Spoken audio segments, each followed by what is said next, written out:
So this is recommended to be barefoot on this movement. You can use shoes if you want, but you're going to work better mobility in the ankle, and you're going to really work your foot muscles very well to get the proprioception. So we're combining the two movements of the Patrick step into the hip airplane. Notice here that I struggle because I have to really think of the balance and coordination.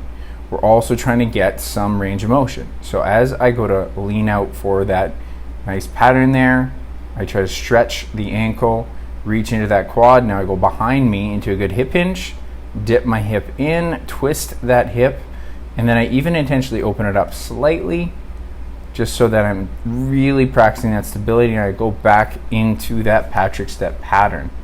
Most of this should be felt in the foot itself because of the amount of stability work that you have to focus on, and you're going to feel this in the hip, especially when we do the hip airplane part. We want to turn on all these muscles because these are our stability groups that are going to help coordinate everything else. So take your time on the lift.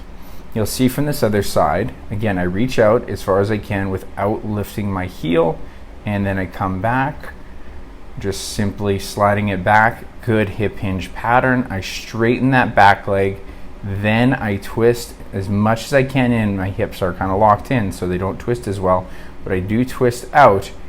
And again, it's okay that you're going to have a hard time with stability here. It was very challenging on myself. And again, I go out to the front, hip hinge. You get more and more familiar with this pattern as you do it. Remember, get to the hip hinge and then twist in, then twist out and open that hip and come back to that state. You're going to, again, feel a lot of control is going to come from the foot pattern itself because we're throwing so much displacement off. Whether it's forward, doing the hinge backwards, and that rotation in and out. The foot has got a lot of work to do, so take your time on this pattern and make sure you feel stable doing it.